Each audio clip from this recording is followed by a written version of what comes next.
एक लोकप्रतिनिधी 10 वेळा तुमच्याकडे येतो, सांगतो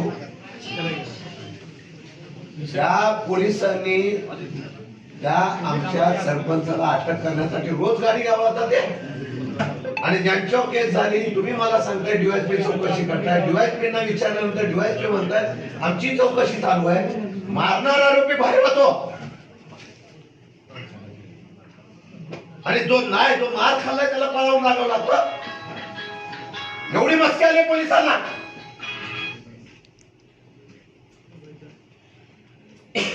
गरिबांना न्याय आहे का नाही? त्यांना या दोघं जण, तुम्हाला मी सांगितलं होतं सीसीटीव्ही फुटेज बघा, 11 जणांवर केस टाकली. 11 जणांवर. तुम्हाला मी विनंती केली होती सीसीटीव्ही फुटेज मध्ये जे कोणी असतील त्यांना पकडा. तुम्हाला सीसीटीव्ही फुटेज काढायला भेटलं नाही. आम्ही सांगून सुद्धा आणि त्या लोकांना जामीन घ्यावा लागतो. कारवाई 23 दिवस झाल्यानंतर सुद्धा होत नाही. त्या लोक बाहेर आले नाही. आणि तुम्हाला विचारतो सांगता आम्हाला डीवायएसपीकडे ती चौकशी दिलेली आहे. डीवायएसपी आता डीवायएसपी येऊन द्या सगळ्या. मी इथून किती दिवस झाले तरी हलणार नाही. मी आज ठरवून आलेलो आहे. अति झालेलं आहे पोलीस स्टेशनचं.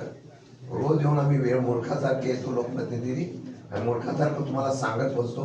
तुम्हाला जे करायचं तुम्ही करताय. माझ्याकडे व्हिडिओ क्लिप आहे, ऑडिओ क्लिप आहे, ती पण मी पोलीस स्टेशनची आता बाहेर देतो. काय तुमची व्यवसाय आणि तुम्ही काय काय बोलता ते सगळं आता देणार मीडियाला. मी ठेवलं होतं त्याला जाऊन द्या नको बोलला आपण कशाला पोलिसांची हे करायचं. पण तुम्हाला सगळं जर व्यवसाय बेकायदेशीर अवैध धंदे चालू ठेवायचे मग तुमचे फोनवरचे संभाषण माझ्याकडे आहे. त्या संभाषणमध्ये तुम्ही सांगताय तो कोण कोण दारूचा धंदा चालू करतो तुम्हाला सांग. तुला काय काय नाही तुझा धंदा चालू ठेव मला माहिती दे. सगळं माझ्याकडे रिपोर्ट आहे. मला या केस बद्दल निर्णय काय देणार तुम्ही सांगा. नाही एसपी नाही तर बोलून घ्या. मी अजिबात हलणार नाही. साहेब मला 2 शब्द बोलायचे. बोलून दे ना. घाबरून घराच्या बाहेर येत नाही. बोलू द्या. आम्हाला बोलायचं आहे. आम्हाला बोलायचे 2 शब्द ऐकून घ्या फक्त. 2 शब्द. आमची ही घटना घडली. माझं गाव आश्रय पुनरुस्थित 2 धरणातले. उजव्या बाजूला कोरेगाव, डाव्या बाजूला कोमट्यासारखी बलाढ्य गाव आहे. ह्या गावाने आम्हाला कधी ठेवलं. पण आमचीच माणसं आमच्या लोकांची डोकी फोडतात.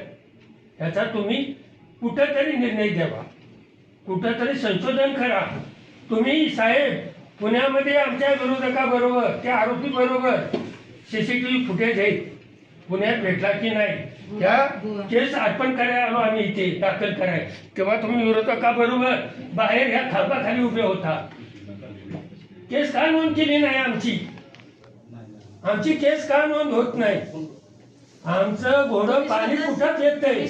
तुम्ही बघा साहेब आज काय कोरेगावचा अमरपट्टा घेऊन आला नाही इथे. उद्या बदली होईल. उद्या कुठे खरसुंडी जा नाही तर झुंबडी तलयाला जा. ते तुमचं तो गृहमंत्री ठरवतील. पण आता आहे तोपर्यंत इथल्या जनतेला इथल्या लोकांना न्याय द्या. माझं हे म्हणणं आहे. आम्हाला न्याय पाहिजे. निपक्षपातीपणानं तुम्ही याची चौकशी केली पाहिजे. आमचे तक्रार 2 दिवस नोंदवून घेत नाही. विरोधकांना तुम्ही पुण्यात जाऊन भेटताय. इथं बाहेर खांबाखाली आरोपी आज आमची तक्रार करायला आलेत. तुम्ही बाहेर बोलताय खांबाखाली. सीसीटीव्ही काढायचा साहेब. सीसीटीव्ही काढा. कुठे जाईल? खोटं ते खोटं होईल, खरं ते खरं होईल. का एवढा आरोप आमच्यावर? सीडीआर काढा ना पुण्यातला की. कोणा आरोप टाकले? माझ्या घरची 7 माणसं आहेत सर. माझ्या घरची आणि काही गरज नसताना नावं टाकले ते. 2 मिनिटं दादा. माझी 7 माणसं आहेत. माझा दाव 1.5 फूट होता. कोणत्या लोकांचे सगळं चेक करा. सीसी फुटेज मी सगळं तुम्हाला पुराव्या सहित दाखवते. माझी माणसं कुठे आहेत ते तुम्ही काढू शकता. मग माझ्या माणसांची सगळ्यांची नावं ही निघाली पाहिजे तरच मी इथं इथून आणणार आहे. माझ्या नाही मला न्यायाची कमी मिळाला पाहिजे.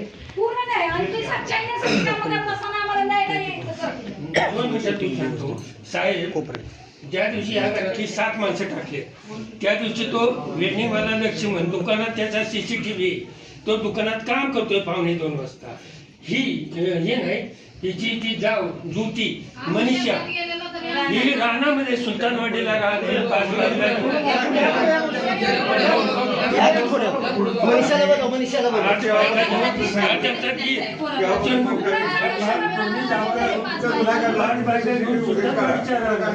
त्यांची नाव म्हणजे नक्की चाललंय काय माझा आश्रयगाव बघा मला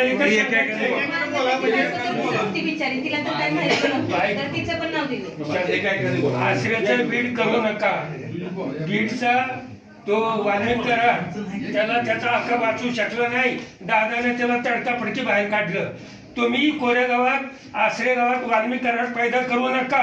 कुठेतरी निष्पक्ष पापी आणि हे सिद्ध करा, चौकशी करा.